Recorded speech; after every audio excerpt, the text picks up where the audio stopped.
Welcome back friends, ये हमारी video number 9 C programming series के ऊपर।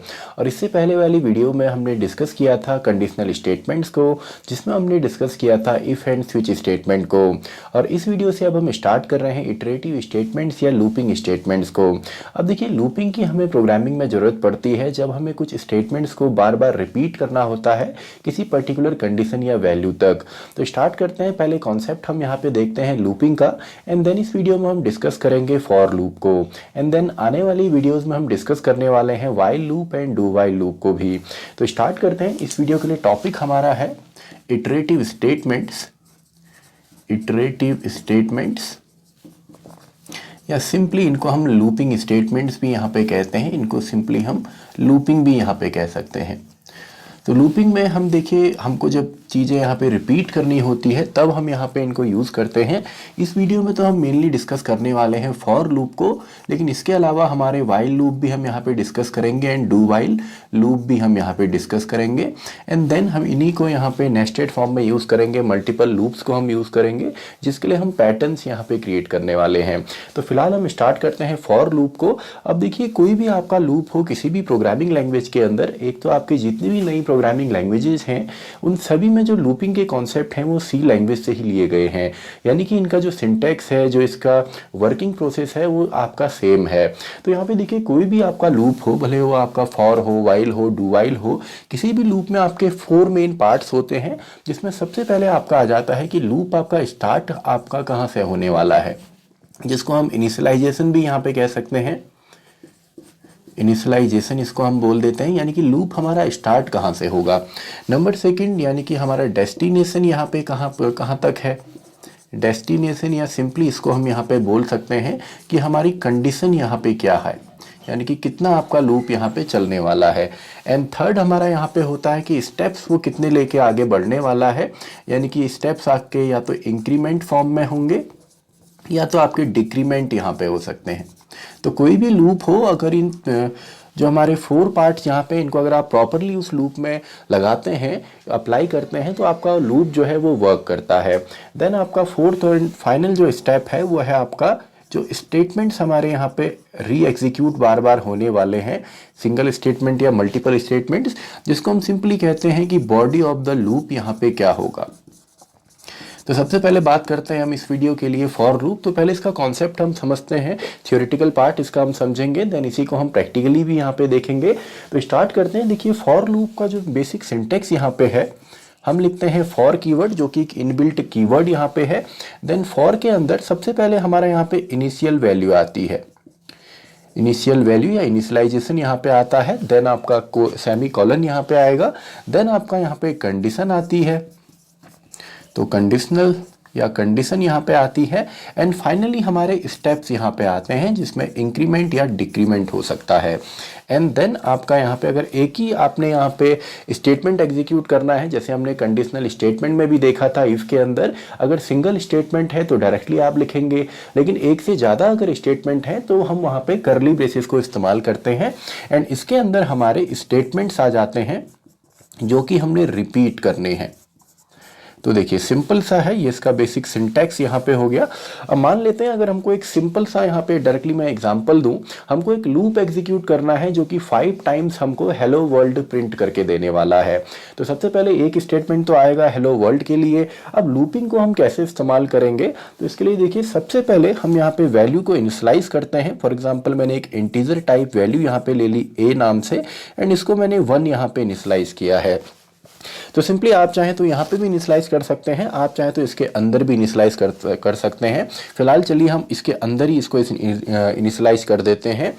तो यहाँ पे मैं पूरा यहाँ पे नहीं लिख रहा हूँ, अभी प्रोग्रामिंग हम करेंगे वहाँ पे मैं पूरा कोड लिखूंगा, जिसमें हम हेडर फाइल इंक्लूड करेंगे, मेन फंक्शन इंक्लूड करेंगे, अभी केवल इस सिंटैक्स को समझने के लिए।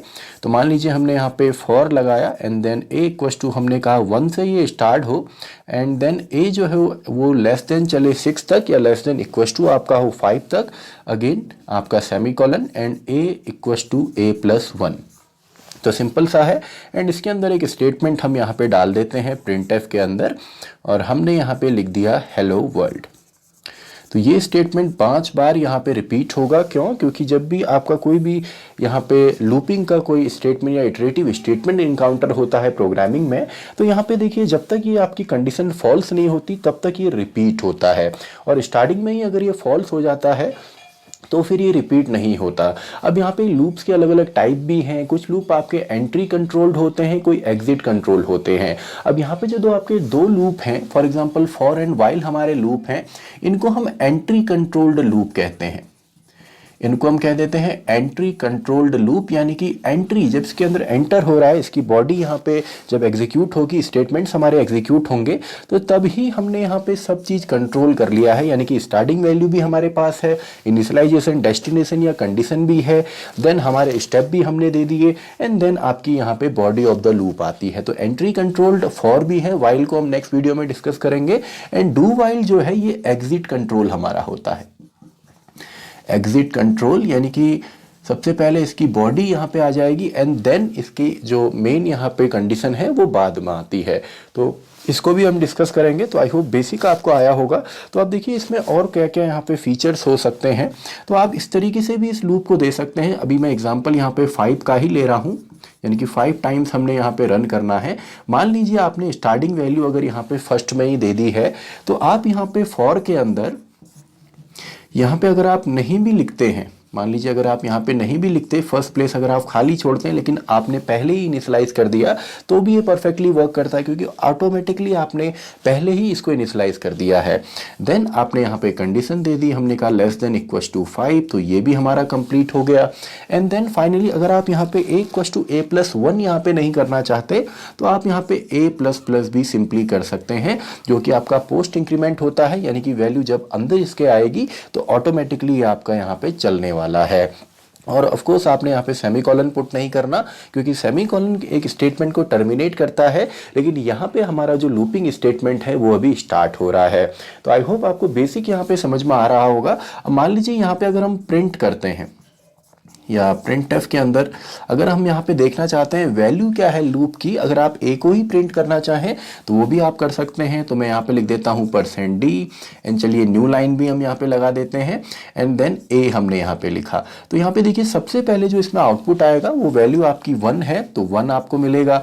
देन नेक्स्ट लाइन में 2 आपको मिलेगा, देन 3, देन 4 एंड देन 5। तो इस तरीके से आप चला सकते हैं। अब मान लीजिए आपको 5 टाइम के लिए 1 to 5 चलाने की जरूरत नहीं है, आप कहीं से भी इसको चला सकते हैं। मान लीजिए हमने कहा हमको 50 to आपका 40 वैल्यू चलानी है, और दो स्टेप नीचे हमने आना है, यानी कि जो आउटपुट हमको डिजायर्ड आउटपुट जो हमारा है वो इस तरीके से हमको चाहिए। सबसे पहले 50, then 48, then 46 and so on, इस तरीके से हमको चाहिए अप टू 40। तो इसके लिए आप क्या करेंगे, सेम इसी लूप के अंदर हमको यहाँ पे लगाना है।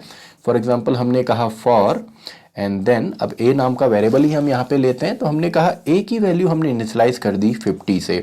अब ये जो वैल्यू है ये 1 टाइम यहाँ पे चलती है, यानी कि जो फर्स्ट पार्ट है ये केवल एक ही बार हमारा यहाँ पे एग्जीक्यूट होता है।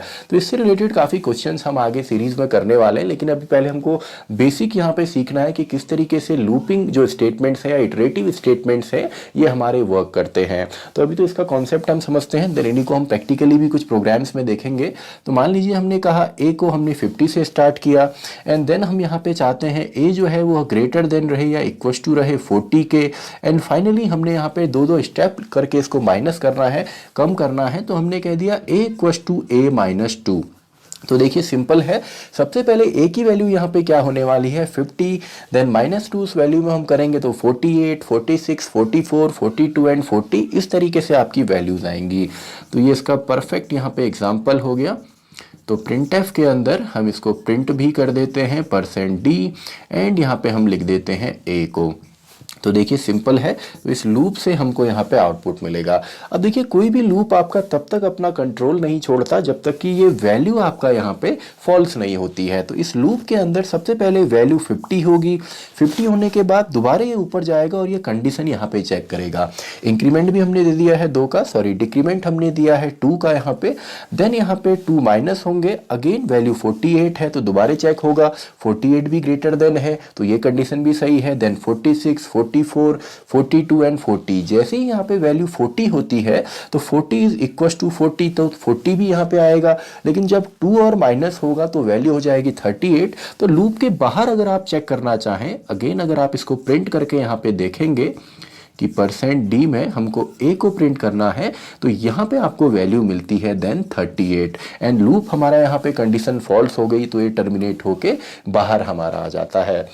अब देखिए जो आपका यहाँ पे फर्स्ट पार्ट है या सेकंड या थर्ड पार्ट यहाँ पे है, मेनली 3 पार्ट है। सबसे पहले इनिशियलाइजेशन, देन हमारा यहाँ पे आ जाता है condition, then steps and body of the loop. तो इसको मैं लिख देता हूँ, ये इनिट यहाँ पे मैं लिख देता हूँ, इनिशियलाइजेशन है, ये हमारी कंडीशन यहाँ पे हो गई।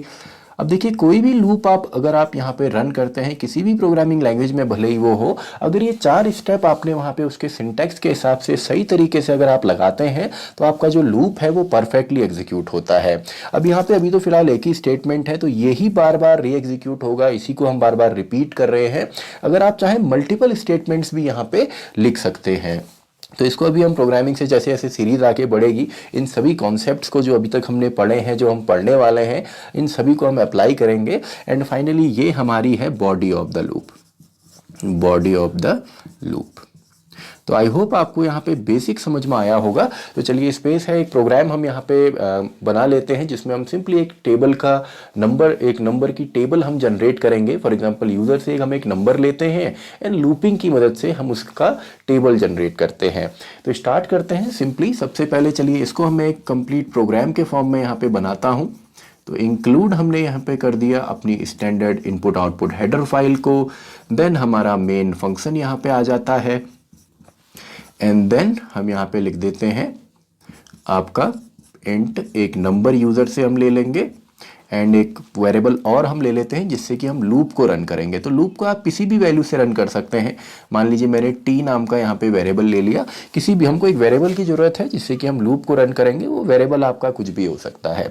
तो यहाँ पे हम यूज़र से सबसे पहले पूछ लेते हैं और यूज़र से हम कहते हैं एंटर नंबर, नंबर एंटर कीजिए। तो यूज़र से हमको एक नंबर यहाँ पे मिल जाएगा scanf एंड %d के अंदर हमने यहाँ पे m% नंबर यूज़र से रीड करा लिया है। आप चाहे तो यूज़र से इस वैल्यू को भी यहाँ पे रीड करा सकते हैं, अभी हमें ज़रूरत नहीं है। अभी हमें पता है टेबल जनरेट करनी है तो डायरेक्टली मान लीजिए यूज़र जो है वो 5 यहाँ पे डालने वाला है, तो हमको इस तरीके से चाहिए 5, 10, 15, 20, इसकी टेबल हम अप टू 50 यहाँ पे प्रिंट करेंगे। तो सिंपल सा है। तो सबसे पहले तो एक जनरल लूप में यहाँ पे चला देता हूँ, फॉर लूप को। फॉर t नाम का हमने वेरिएबल लिया, तो हमने कहा 1 से चले and t is less than equal to 10 तक चले या लेस देन 11 चले एंड आपका t इक्वल टू t+1 या t++ भी आप यहाँ पे कर सकते हैं। एंड देन printf के अंदर, अब देखिए पहले तो मैं सिंपली यहाँ पे प्रिंट कर रहा हूँ %d के अंदर जो सिंपल हमारी वैल्यू है t की। तो t की वैल्यू तो आपको आई होप पता है, यहाँ पे t की वैल्यू यहाँ पे आने वाली है 1 to 10। तो 1 to 10 यहाँ पे वैल्यू आएगी और ये सिंगल लाइन में आएगी क्योंकि हमने न्यू लाइन भी यहाँ पे नहीं लगाया है। तो चलिए न्यू लाइन भी मैं यहाँ पे लगा देता हूँ, तो /n। तो इसको अभी हम प्रैक्टिकली भी करने वाले हैं। तो इसका जो रिजल्ट आएगा वो इस तरीके से आएगा 1 2 3 4 5 6 अप टू 10। अब हम चाहते हैं कि जो आपका देखिए लूप तो यहाँ पे चल ही रहा है, तो अगर हम इस लूप में जो वैल्यू है इसमें अगर हम किसी भी नंबर को मल्टीप्लाई करते हैं तो उसकी टेबल जनरेट हो जाएगी। यानी कि इसको अगर मैं 5 से मल्टीप्लाई करूँ या कोई भी नंबर यूज़र यहाँ पे जो भी नंबर डालेगा उस नंबर से अगर इसको हम मल्टीप्लाई करते हैं तो उसकी टेबल जनरेट हो जाती है। तो यहाँ पे सिंपली हम कर देते हैं मल्टीप्लाई बाय नंबर। तो सिंपल है, सबसे पहले t की वैल्यू 1 होने वाली है तो 1 इंटू 5, 5 आपका प्रिंट होगा। देन अगेन t की वैल्यू हो जाएगी 2, तो 2 इंटू 5 आपका यहाँ पे 10 आ जाएगा। देन 3 इंटू 5 15 आपका आएगा। तो इस तरीके से नंबर आप जनरेट कर सकते हैं। तो ये तो एक सिंपल सा एग्जाम्पल है ये समझने के लिए कि जो लूप है ये किस तरीके से हमारा काम करता है। अब देखिए जो आपका स्टार्टिंग पॉइंट है, first point initialization condition step, यहाँ पे कॉमा ऑपरेटर से सेपरेट करके आप वैल्यू को इनिशियलाइज भी कर सकते हैं।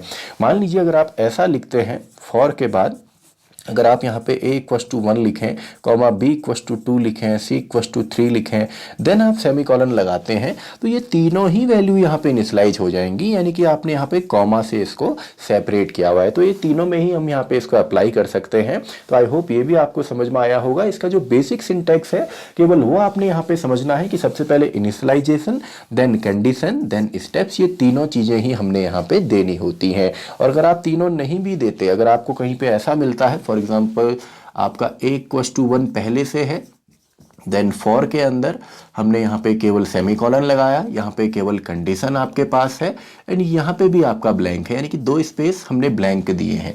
तो अब देखिए स्टार्टिंग वैल्यू है, कंडीशन है, लेकिन स्टेप्स यहाँ पे क्लियर नहीं है। तो स्टेप्स अगर आप इसके अंदर भी लिखते हैं, अगर आप प्रिंटफ के अंदर यहाँ पे जब इसको आप प्रिंट करेंगे %d में, यहाँ पे भी अगर आप a++ करते हैं तो ये भी परफेक्टली काम करेगा, क्योंकि देखिए जो ओवरऑल आपका कोड है इसमें स्टार्टिंग वैल्यू भी है, इसमें कंडीशन भी है, इसमें इंक्रीमेंट भी है, and body of the loop भी है। तो चारों चीजें जो मैंने बताई वो सभी यहाँ पे आ चुकी हैं, तो ये भी आपका परफेक्टली यहाँ पे काम करता है। तो आई होप आपको यहाँ पे आया होगा कि किस तरीके से इसका सिंटैक्स है और कैसे इसको हम यूज करते हैं। तो स्क्रीनशॉट आप ले सकते हैं इसका नोट्स के लिए, देन इसी को हम प्रैक्टिकली भी यहाँ पे देखेंगे। तो आई होप आपने इसका स्क्रीनशॉट ले लिया होगा। तो इसको अब हम यहाँ पे प्रैक्टिकली भी देखते हैं, देन नेक्स्ट वीडियो में हम देखेंगे व्हाइल लूप को। तो देखिए कॉन्सेप्ट हमने यहाँ पे समझा लूप का, तो इसी को अब हम यहाँ पे प्रैक्टिकली भी देखते हैं। तो स्टार्ट करते हैं। टॉपिक हमारा है इटरेटिव स्टेटमेंट्स। इटरेटिव स्टेटमेंट्स या इनको हम लूपिंग भी यहाँ पे बोल सकते हैं, लूप भी इनको हम बोल सकते हैं। तो यहाँ पे आपका जो मेन 4 पार्ट है वो मैं यहाँ पे लिख देता हूँ, जिसमें सबसे पहले इनिशियलाइजेशन हमारा यहाँ पे था। इनिशियलाइजेशन हमारा यहाँ पे था, यानी कि स्टार्ट हमारा लूप कहाँ से होगा। देन आपका जो कंडीशन हमारी है, यानी कि एक लूप हमारा कब तक यहाँ पे चलेगा, तो कंडीशन में यहाँ पे लिख देता हूँ। थर्ड हमारा यहाँ पे स्टेप्स थे कि स्टेप्स यहाँ पे क्या होंगे, एंड फोर्थ हमारा था बॉडी ऑफ द लूप, यानी कि इसकी वजह से, इस किसी भी लूप की वजह से कौन से स्टेटमेंट्स हमारे एग्जीक्यूट होने वाले हैं। तो इसको डायरेक्टली हम फॉर लूप को एग्जाम्पल से यहाँ पे समझते हैं। तो स्टार्ट करते हैं। सबसे पहले हेडर फाइल मैं यहाँ पे इंक्लूड करूँगा, देन इंट मेन जो हमारा मेन फंक्शन है, एंड देन हम यहाँ पे चलिए रिटर्न, पूरा जो आपका स्ट्रक्चर है वो हम पहले यहाँ पे बना लेते हैं। तो अब देखिए सबसे पहले फॉर लूप के अंदर अगर आपको यहाँ पे फॉर लूप यूज़ करना है तो सबसे पहले तो कोई भी वेरिएबल आप यहाँ पे ले सकते हैं, एंड देन फॉर के अंदर सबसे पहले आपने देना होता है स्टार्टिंग वैल्यू, यानी कि इनिशियलाइज आपने कहाँ से करना है। तो हमने कहा चलिए फॉर लूप को हम 1 से यहाँ पे स्टार्ट करते हैं और इसको हम यहाँ पे चलाएंगे for example less than equals to 5 times, and यहाँ पे हम करेंगे 1 का इंक्रीमेंट। तो अभी फ़िलहाल मैं +1 कर रहा हूँ, आगे हम इसको प्लस भी इसको हम ले सकते हैं। एंड इसके बाद अगर सिंगल स्टेटमेंट ही आपने यहाँ पे यूज़ करना है तो आप सिंगल स्टेटमेंट के लिए डायरेक्टली यहाँ पे करेंगे, लेकिन मल्टीपल स्टेटमेंट्स अगर यहाँ पे हैं तो उसके लिए फिर आप कर्ली ब्रेसेस का इस्तेमाल करके कंपाउंड स्टेटमेंट यहाँ पे बनाएंगे। तो प्रिंटफ के अंदर मान लीजिए हमको हेलो यहाँ पे प्रिंट करना है 5 टाइम्स। तो देखिए सिंपल सा है, ये लूप जो है 5 टाइम्स यहाँ पे रन होगा और इसकी वजह से हमको रिजल्ट भी यहाँ पे 5 टाइम्स मिलेगा। तो देखिए सिंपली हमारा जो प्रोग्राम है ये कंपाइल हो गया, रन हो चुका है। तो देखिए 5 टाइम्स हेलो हमको यहाँ पे मिला है। अब यहाँ पे हमने न्यू लाइन मैंने यहाँ पे नहीं लगाया, इसी वजह से आपको थोड़ा सा पढ़ने में प्रॉब्लम यहाँ पे होगी। अब देखिए अब ये यहाँ पे परफेक्ट है। तो ये तो हो गया आपका लूप किस तरीके से चल रहा है। अब मान लीजिए आपको लूप की यहाँ पे वैल्यू भी देखनी है कि लूप आपका एक्चुअल में चल किस तरीके से रहा है, इसकी वैल्यूज़ क्या हैं। तो इसके लिए हम यहाँ पे हेलो के तुरंत बाद मान लीजिए %d हम कर देते हैं, एंड यहाँ पे p नाम का जो वेरिएबल है उसको हम लिख देते हैं। तो देखिए हेलो के साथ साथ अब आपको यहाँ पे जो इसका रिटर्न टाइप है वो भी, सॉरी जो इसकी वैल्यू है वो भी आपको यहाँ पे मिलेगा। तो देखिए हेलो 1 2 3, यानी कि लूप इस तरीके से हमारा चल रहा है। एंड लूप की वैल्यू जैसे ही यहाँ पे 5 हो रही है, लूप टर्मिनेट हो रहा है, तो इसके बाद जो स्टेटमेंट होगा ये लूप से बाहर है।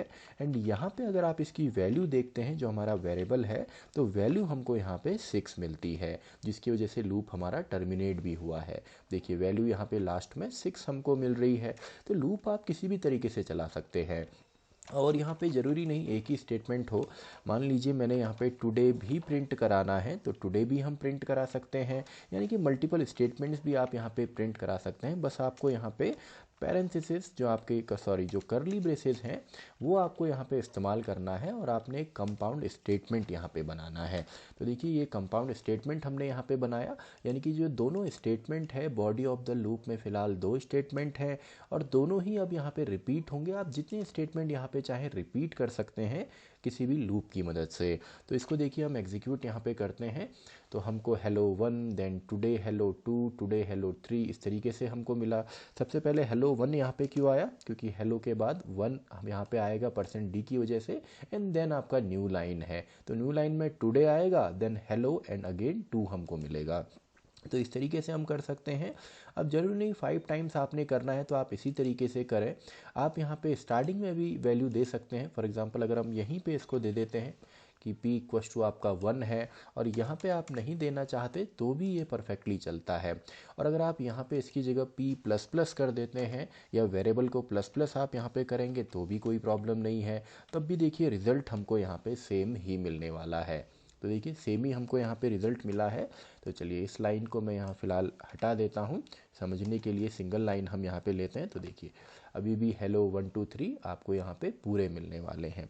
और अगर आप चाहते हैं कि ये स्टेटमेंट भी हम इसके अंदर ना लिखें और इसको हम डायरेक्टली यहीं पे प्रिंट कर दें तो ये भी यहाँ पे चलता है। तो देखिए अब देखिए यहाँ पे चारों ही चीज़ हमारी अभी भी है, इनिशियलाइजेशन भी है, दूसरा हमारी यहाँ पे कंडीशन भी हमने दी है, थर्ड हमारे स्टेप्स हमने डायरेक्टली तो नहीं दिए लेकिन यहाँ पे हमने दिए हुए हैं, and body of the loop में फ़िलहाल हमारा एक ही स्टेटमेंट यहाँ पे है। तो इसको जब हम एग्जीक्यूट करेंगे तो भी रिज़ल्ट हमको यहाँ पे सेम ही मिलने वाला है।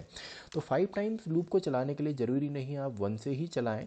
मान लीजिए हमने यहाँ पे कहा कि हमको 10 से चलाना है एंड देन हम यहाँ पे चाहते हैं कि ये ग्रेटर देन आपका 5 हो या ग्रेटर देन आपका 6 हो, तो इस तरीके से भी आप इसको चला सकते हैं। तो ये आपका उल्टा यहाँ पे चलेगा, बस सभी चीज़ें आपने यहाँ पे प्रॉपर फॉर्मेट में देनी है। अगर आप यहाँ पे ++ कर देते हैं तो देखिए यहाँ पे क्या होगा, 10 के बाद आपका जो वैल्यू यहाँ पे ++ की वजह से बनेगी वो 11 बनेगी, देन 12 13। तो ये लूप आपका कभी ख़त्म ही नहीं होगा। इसको हम इन्फिनिटी लूप भी यहाँ पे कह सकते हैं या इन्फिनिटी एरर इसको हम बोल सकते हैं। तो चलिए इसको भी रन करके हम देख लेते हैं। तो यहाँ पे देखिए अभी आपका एग्जीक्यूट होता जा रहा है क्योंकि वैल्यू ऊपर आपकी बढ़ रही है। तो आप जब लूप यहाँ पे चलाते हैं तो आपने चारों चीज़ों को यहाँ पे देखना है। भले आप कोई भी प्रोग्रामिंग लैंग्वेज आप यूज़ कर रहे हों या कोई भी लूप आप सी लैंग्वेज में करेंगे तो ये चारों चीज़ें आपकी यहाँ पे परफेक्टली आपने अप्लाई करनी है। तो माइनस माइनस इसको अब हम कर देते हैं तो अब देखिए ये परफेक्टली हमारा यहाँ पे एग्जीक्यूट होगा। तो देखिए 10 9 8 7 6 एंड 5 जो हमने कंडीशन दी थी। अब यहाँ पे मान लेते हैं हमको यहाँ पे एक वैल्यू प्रिंट करानी है 50 से। तो इसको चलिए जो प्रॉपर हमारा फॉर्मेट है उसी में करते हैं। हमको मान लीजिए 50 से यहाँ पे वैल्यू प्रिंट करानी है 100 तक और हम चाहते हैं ये 3 स्टेप लेके यहाँ पे आगे बढ़े। तो यहाँ पे हम लिख देते हैं p इक्वस टू p+3। तो इस तरीके से भी आप कर सकते हैं। तो इसको अब हम यहाँ पे हटा के केवल p यहाँ पे लिखते हैं। तो देखिए इसको हम एग्जीक्यूट करते हैं। तो कोई भी स्टेटमेंट अगर आपने रिपीट करवाना है तो इस तरीके से आप रिपीट करवा सकते हैं। तो अब एक बेसिक जो हमने क्वेश्चन सॉल्व किया था आपका टेबल वाला वो भी हम यहाँ पे सॉल्व करते हैं। तो एक नंबर हम यहाँ पे यूज़र से ले लेते हैं सबसे पहले। तो एक नंबर हम यहाँ यूज़र से लेते हैं तो प्रिंटफ में हम यहाँ पे कहेंगे एंटर द नंबर जिसकी टेबल हमको जनरेट करनी है। तो यहाँ पे यूज़र हमको एक नंबर यहाँ पे दे देगा स्कैनफ के अंदर %d एंड देन आपका एम्परसेंट या एक एड्रेस हमने यहाँ पे दिया नंबर। तो यहाँ पे एक नंबर हम रीड कर लेंगे एंड एक जो लूप है वो सिंपल हम यहाँ पे चलाते हैं 1 से लेकर 10 तक एंड यहाँ पे हमको इंक्रीमेंट करना है केवल 1 का। तो यहाँ पे हम डायरेक्टली p++ भी यहाँ पे कर सकते हैं। तो यहाँ पे देखिए सबसे पहले तो अगर हम डायरेक्टली यहाँ पे %d को प्रिंट करते हैं एंड यहाँ पे केवल p प्रिंट करेंगे तो आपको पता है जो आउटपुट आएगा वो 1 2 3 4 5 6 7 8 9 एंड 10 इस तरीके से मिलेगा। एंड हर अलग लाइन में हमको चाहिए तो उसके लिए हम /n यहाँ पे लगाते हैं। तो लूपिंग की आप जितनी प्रैक्टिस करेंगे उतना आपको यहाँ पे फ़ायदा होगा। मान लीजिए 7 मैंने यहाँ पे डाला लेकिन फ़िलहाल हमने केवल एक नॉर्मल लूप यहाँ पे चलाया था। तो यहाँ पे हम इसके साथ मल्टीप्लाई कर देते हैं इस नंबर को। तो अब देखिए अब कोई भी नंबर हम यहाँ पे डालते हैं, फॉर एग्जांपल 17, तो 17 की टेबल जो है जनरेट हो गई, क्योंकि लूप तो आपका सिंपली 1 2 3 करके चल ही रहा था। तो उसी लूप के साथ जब हमने यहाँ पे मल्टीप्लाई किया किसी भी नंबर को, तो हमें इस फॉर्म में मिलता है। अब मान लीजिए अगर आपको यहाँ पे इसको प्रॉपर फॉर्म में देना है, यानी कि मान लीजिए 5 की टेबल है और यहाँ पे मैं कमेंट में लिख देता हूँ आप कुछ इस फॉर्म में चाहिए। 5 में सिंपली एक एग्जाम्पल के तौर पे यहाँ पे ले रहा हूँ, 5 × 1 = 5, देन इंटू 2 = 10, इस तरीके से आए। तो आपको ये ही फॉर्मेट यहाँ पे जनरेट करना पड़ेगा। अब कैसे आप करेंगे, सबसे पहले %d हमने यहाँ पे लिखा, जिसमें कि हम नंबर को यहाँ पे डालेंगे, एंड देन हम मल्टीप्लिकेशन का सिंबल या x का सिंबल यहाँ पे ले लेते हैं। देन अगेन एक और %d जिसमें कि हमारा नंबर आएगा, एंड देन हमारा इक्वस टू का सिंबल, एंड फाइनल %d में हमारा यहाँ पे रिजल्ट आएगा। तो देखिए सबसे पहला जो हमारा %d है, जो ये वाला %d हमारा है, इसको हमने रिप्लेस करना है उस नंबर से जिसकी टेबल हमने जनरेट करनी है। तो सबसे पहले यहाँ पे हम लिखते हैं नंबर, एंड देन आपका नंबर के बाद यहाँ पे पूरी की पूरी स्ट्रिंग है, तो यहाँ पे क्या आ जाएगा, x का सिंबल आएगा। देन आपका %d, तो यहाँ पे हमको किससे रिप्लेस करना है, जो लूप आपका चल रहा है, यानी कि 1 2 3 4 जो चल रहा है। तो लूप के लिए हमने यहाँ पे यूज़ किया है p नाम के वेरिएबल को।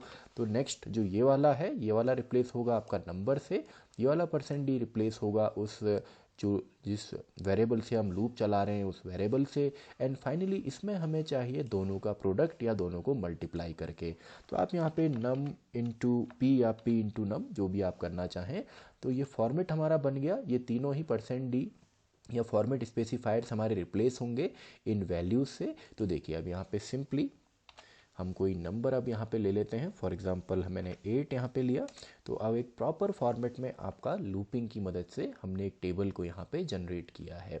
तो आगे तो इसमें हमने काफ़ी सारी प्रैक्टिस करनी है, हम यहाँ पे पैटर्न्स भी बनाएंगे, तो वहाँ पे आपको और अच्छे से क्लियर होगा जब हम नेस्टिंग करेंगे, एक लूप के अंदर दूसरा लूप हम चलाएंगे। लेकिन आई होप आपको बेसिक यहाँ पे समझ में आया होगा कि किस तरीके से एक लूप को या एक फॉर लूप को हम एग्जीक्यूट करते हैं। तो इसी के साथ हमारी ये वीडियो भी ख़त्म होती है, वीडियो नंबर 9। तो मैं मिलता हूँ आपसे अगली वीडियो में, वीडियो नंबर 10, जहाँ पे हम डिस्कस करेंगे व्हाइल लूप को।